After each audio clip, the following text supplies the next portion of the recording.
sisi asili yetu kwanza unaanza kusoma madrasa kabla hujaenda shule za kawaida. Kwa hiyo watoto wakati mwingine anatoka asubuhi, anakwenda skuli, akirudi anakwenda tuition, hana muda wa kwenda madrasa. Tupunguze mambo ya tuition, watoto wapate nafasi ya kwenda madrasa ili wakuweza kuongeza elimu ya akhira. Kwa sababu kama unavyofahamu Zanzibar sisi tuna mila zetu. Lakini sasa hivi Zanzibar imeingiliwa na mchanganyiko mkubwa wa watu wenye maisha tofauti, wenye mazingira tofauti, wa dini tofauti, wa kabila tofauti. Kwa hiyo utamaduni wetu kidogo unaanza kumongonyoka. Lakini watoto wanapopata elimu ya madrasa wanarudi katika kumjua Mwenyezi Mungu, lakini vile vile kumtii Mwenyezi Mungu. Kwa hiyo na watoto wetu hawa ndio tunategemea baadaye waje wawe viongozi. Kwa hiyo wakipata elimu ya dini hata uongozi wao wanakwenda, alafu baadaye wanafikiria nyuma. Hii kwa kweli tumeianzisha kwa madhumuni maalum. Kuna kipindi huwa tunakaa katika shughuli zetu za majimboni, wakati mwingine tunapata malalamiko kwa wazee ambao wanawalea mayatima. Kuna watu wazima wengine wanakuwa mtu analea mayatima 3 4, hali yake ya maisha sio nzuri. Kwa kweli hili swala tugusa ndani ya nafsi zetu. Kwa hiyo tukaamua basi pale katika kile kipindi kigumu, na tunajua kipindi kigumu kwa mazingira yetu ya Zanzibar ni kipindi cha sikukuu ya Eid al-Fitr.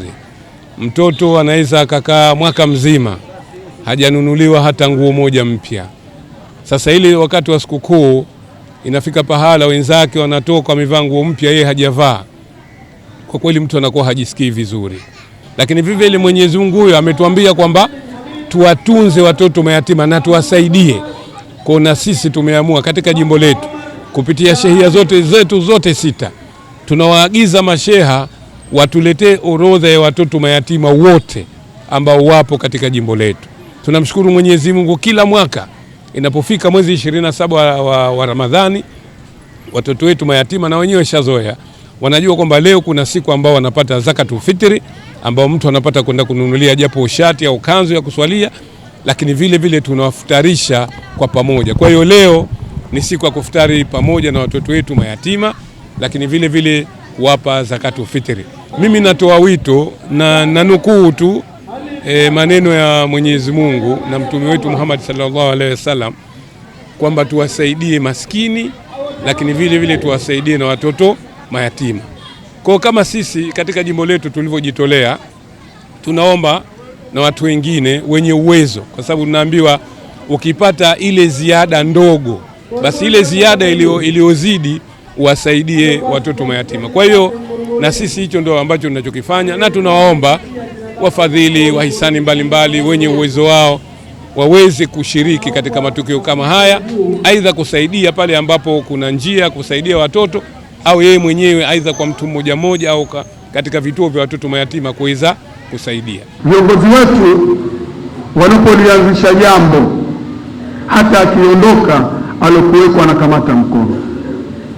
Na jambo moja mmeniambia hapa nitalifanyia kazi pande mwingine, na hili nimeliona lipo sana.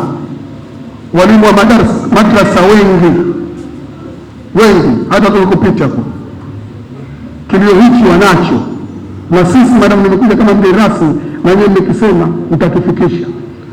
Viongozi wetu wafike kwenye madrasa zetu kusikiliza changamoto zilizokuwepo. Kuna changamoto nyingi tu. Kuna changamoto nyingine wanaziweza, lakini nyingine watakiwa lazima wapate msaada. Kuna umuhimu mkubwa watoto kwenda kwanza kuhifadhi Qur'ani, kwa sababu wananasihisha watoto wenzi wao, pia na wao wanaingia shime ya kuhifadhi Qur'ani kwa vile wanapewa sadaka, zawadi. Tunashukuru. Nashauri wazazi wenzangu wawalete watoto chuoni wapate wahifadhishwe, ili leo kwa sababu kuna elimu ya dunia na ahera. Kwa hiyo watoto watapata elimu ya dunia na watapata elimu ya ahera. Shukuru mwakilishi wetu na mbunge wetu kwa kutusaidia kutuletea msaada huu kwa watoto wetu yatima pamoja na iftari.